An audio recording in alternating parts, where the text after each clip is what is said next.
सल्लल्लाहु अन्ना मुहम्मदन मा हुआ अहलुहु। अस्सलामु अलैकुम स्टूडेंट्स, मैं रशीदुल ज़फ़र और उर्दू विद रशीदुल ज़फ़र में मैं एक नए लेक्चर के साथ आपके सामने हूँ। खतूत नवीसी साल दोम उर्दू सिलेबस सीरीज़ में जो मेरा अगला आज टॉपिक है वो है दोस्त के नाम अशिया में मिलावट पर तासुरात का ख़त। अब चूंकि ये मिलावट वाला टॉपिक है, उन्वान है, इसलिए स्टूडेंट्स की काफ़ी ज़्यादा रिक्वेस्ट आई और उन्होंने कहा कि सर इस मौजू पे आप लेक्चर अपलोड कर दें।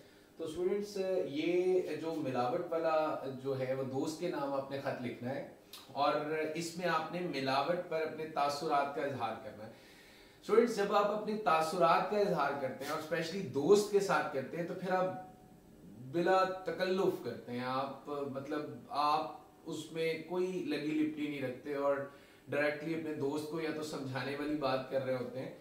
तो स्टूडेंट्स इसमें मैंने उसी तरीके से, जैसे कि मेरा आपसे प्रॉमिस था कि मैं आपको पैटर्न जो है वो हर खत में लिखा करूंगा, उसके बाद आपको निकात जो है वो बताया करूंगा।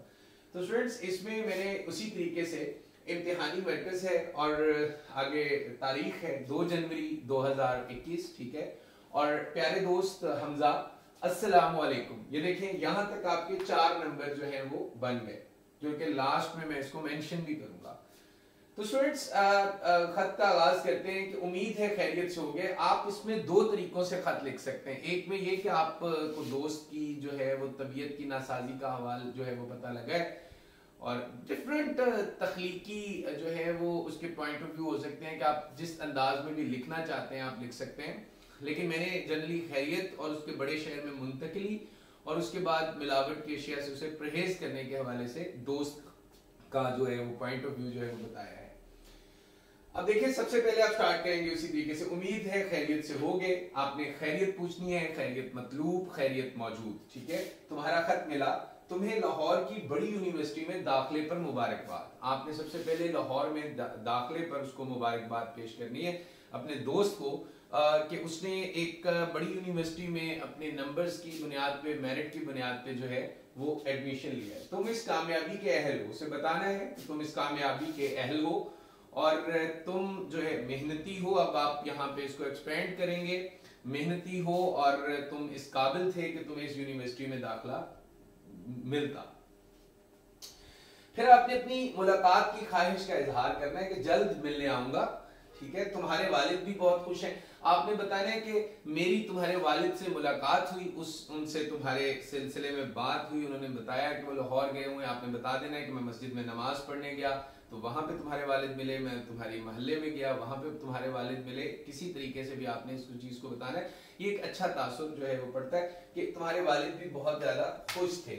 लाहौर बड़ा शहर, अब आपने असल मकसद की तरफ स्टूडेंट्स आ जाना है। आपने बताना है कि लाहौर बड़ा शहर है, like big cities Karachi, Islamabad और पेशावर की तरह, और हम लोग गांव के बासी हैं। आपने बताना है कि हम गांव के बासी हैं, हम गांव के रहने वाले हैं। समझाने का अंदाज है ये।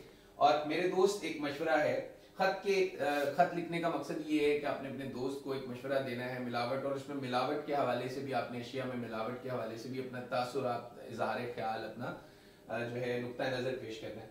तुम्हारी सेहत के हवाले से मेरा मशवरा, तुम्हारी सेहत के हवाले से, तुम खालिस अशिया के आदी हो। गाँव के लोग खालिस अशिया के आदी होते हैं। देसी घी, दूध, मक्खन, मलाई और दही जो है वो बहुत खालिस उनका होता है। अपने भैंसों का, अपने गाय का, वो जो है सब लोगों ने अपने गांव में जो रखी होती हैं भैंसें और गाय। और वैसे भी जो गांव का माहौल जो है वो पुरफिज़ा होता है और हर चीज़ खालिस मिल रही होती है और ज़्यादा मुरगन गज़ाओं का वो इस्तेमाल नहीं करते, सादा गज़ाएँ खाते हैं। तो स्टूडेंट्स इस तरह आपने उसको ये एहसास दिलाना है। और उसके बाद आपने बताना है कि अगर बड़े शहरों में खाने पीने की अशिया में मिलावट है, आपने डायरेक्टली फिर उस टॉपिक पे, उस उन्वान पे आ जाना है। आपने बताया कि बड़े शहरों में बाहर के जो खाने होते हैं, बाहर की जो चीज़ें होती हैं, फ्रूट चाट होता है डिफरेंट, उसमें मुख्तलिफ चीज़ों की मिलावट होती है। मिलावट क्यों की जाती है? वो मिलावट चीज़ों को टेस्टी बनाने के लिए की जाती है, वो मिलावट चीज़ों को रंगीन बनाने के लिए की जाती है, लाइक हल्दी, मिर्चें वगैरह, यानी कि उनके रंग को मजीद और रंग देने के लिए वो मिलावट की जाती है और उसमें केमिकल्स यूज किए जाते हैं। चले आगे जाके देखते हैं। दूध, मिर्चें, मसालेदार जूसेस वगैरह, इवन दो मैंने यहाँ पे लिखा नहीं, सब्जी फल जो है वो आजकल खालिस मिलना मुमकिन नहीं रहा कि सब्जियों को वक्त से पहले पका लिया जाता है और सब फलों को वक्त से पहले ही उनको पका लिया जाता है। और वो मार्केट में आ जाते हैं, उनका जायका नहीं होता, उनका टेस्ट बिल्कुल नहीं होता, और उनमें जो है उस लज्जत भी खत्म हो चुकी होती है।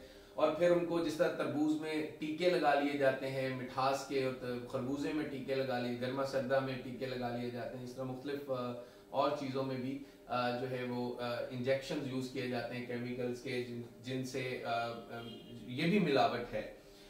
तो ये खालिस मिलना दुश्वार है। हर शय में मिलावट हो रही है, आपने बताना है कि हर शय में मिलावट है, खाने पीने की शय में मिलावट है, चाहे आप रेडी से कोई चीज़ खरीद लें, चाहे आप बड़े सुपर स्टोर फैक्ट्री से कोई चीज़ खरीद लें, उसमें मिलावट है।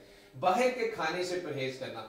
आप लाहौर में जाहिर बात है बड़े शहरों में बाहर के खाने खाए जाते हैं, और जाहिर सी बात है कि तलबा हॉस्टल में रहते हैं और हॉस्टल से कोई ऐसा इंतजाम अक्सर नहीं होता, तो वो बाहर से जाके खाते हैं। तो उन्होंने बताना है आपने घी ना खालिस और मिलावट शुदा होता है। आपने बताना है कि बाहर के खानों में जो घी इस्तेमाल होता है, जो कुकिंग ऑयल इस्तेमाल होता है, वो मुर्दा जानवरों की आलाइशों से बनता है, चर्बी से, उनकी आंतों से। और ये आप लोग बारहा जो है वो वीडियोस देख भी चुके होंगे सोशल मीडिया पे भी और टीवी में भी, जनरल मीडिया पे भी। तो ये इसको आपने अपने ज़हन में रखना है, और इसको आपने मुकम्मल लिखना है तकलीफी तौर पे।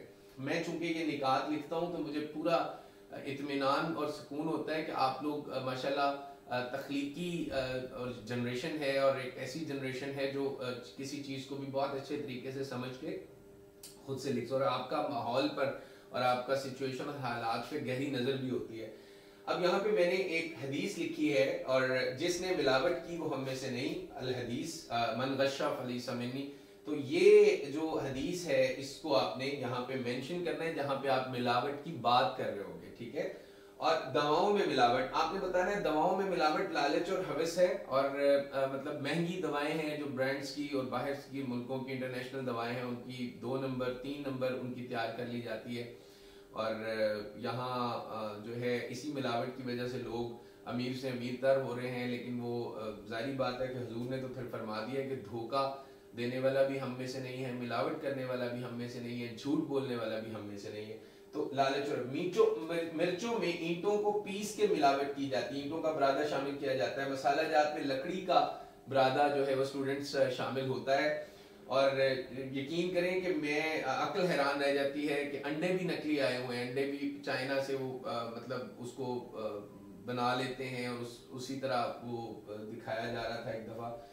और चावल जो है वो प्लास्टिक के आ रहे हैं, ऐसे चावल हैं कि आमतौर पे पहचाने नहीं जाते। तो आप हर चीज़ में, अब तो आपकी सोच है कि मिलावट जो है वो उसका अमल दखल आ गया है। तो आपने अपने दोस्त को बताना है कि चावल भी मतलब इंसान का जहन नहीं काम करता है कि अंडे और जो चावल है इसमें भी मिलावट हो सकती है। हल्दी में मुज़र सेहत रंग का इस्तेमाल किया जाता है। तो आपने अपने दोस्त को बताना है कि मैंने कितनी चीज़ों का नाम ले दिया है, लिहाजा इन सब चीज़ों का जो मतमा नज़र है वो यही है कि तुम जो है वो बाहर के खानों से परहेज करो, कोशिश करो कि घर के चीज़ें अशिया इस्तेमाल करो, और कोशिश करो कि लास्ट में मैंने लिखा भी है कि तुम हॉस्टल में खुद खाना तैयार कर लिया करो। अक्सर औकात हॉस्टल्स में किचन की सहूलत होती है लेकिन वहाँ पे कोई कुक नहीं होता है, तो वहाँ अपना चूल्हा रखा जा सकता है, अपना सिलेंडर रखा जा सकता है, ये आप मशवरा उसको दे सकते हैं खत में। अब मैंने यहाँ 2 शेर भी लिखे हैं कि ये दौलत की खातिर मिलावट के धंधे, ये दौलत की खातिर मिलावट के धंधे और दुखी कर रहे हैं ये लालच के बंदे।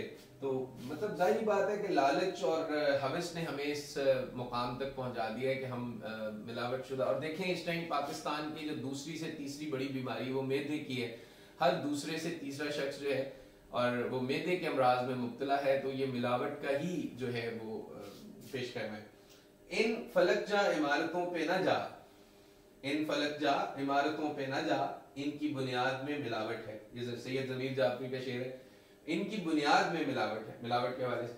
अब लास्ट में आपने अपने तासुरात में स्टूडेंट्स ये भी शो करना है कि आप उस पर तज्जिया क्या कर रहे हैं, उस पर मशवरा क्या दे रहे हैं हुकूमत को, या जनरल जो है आपके ज़हन में क्या बात आती है, कौन सी तजवीज़ दे रहे हैं। फैक्ट्रियों और स्टोरों पर छापे मारने चाहिए, जिन जहां मिलावट के कारखाने हैं, कारखानों में उमूमन घरों में ऐसे कारखाने बनाए जाते हैं, और बड़े बड़े कारखाने तो ऐसी चीज़ें नहीं करते, लेकिन छोटे छोटे जगहों पे जो कारखाने बनाए जाते हैं, फैक्ट्रीज छोटी छोटी होती हैं, सुपर स्टोर्स होते हैं, वहाँ पे उनके स्टोरों में ये मिलावट की एशिया जो है वो की जा रही होती है। और उनमें चीज़ें मिलाई जा रही होती हैं। फूड कंट्रोल कमेटी को फाल करना चाहिए। फूड कंट्रोल कमेटी एक बड़ा अच्छा हमारे मुल्क में एक इदारा है, उसका आपने जिक्र करना है कि फूड कंट्रोल कमेटी जो है उसको फाल करना चाहिए, मज़ीद उसको तहरीक देनी चाहिए, मज़ीद मुतहरिक करना चाहिए। अपनी सेहत का मुकम्मल ख्याल रखो। वस्सलाम, आपका दोस्त अलिफ बेजी। तो स्टूडेंट्स, मैंने आपके लिए ये जो जितने भी खतूत के लेक्चर्स मैं ये कर रहा हूँ उसमें मैं आपको साथ साथ जो है वो बता भी रहा हूँ कि पैटर्न जो है हमने किस तरीके से लिखना है। और आज भी जो है वो मैं आपको बता देता हूँ कि ये इम्तिहानी मरकज जो है ये कितने नंबर का है जी, 1 नंबर का है। और तारीख भी 1 नंबर की है। अस्सलाम वालेकुम 1 नंबर का है। प्यारे दोस्त हमजा, ये 1 नंबर का है, ठीक है। और इसके बाद वस्सलाम जो है ये भी 1 नंबर का है।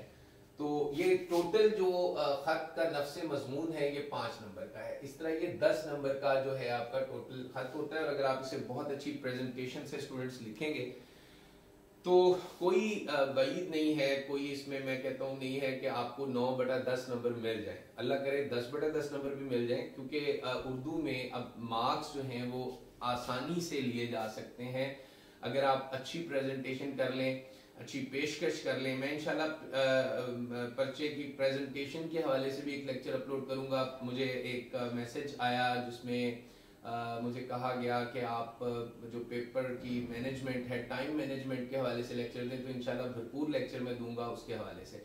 अपना ख्याल रखिएगा। Thank you so much. अल्लाह हाफिज़।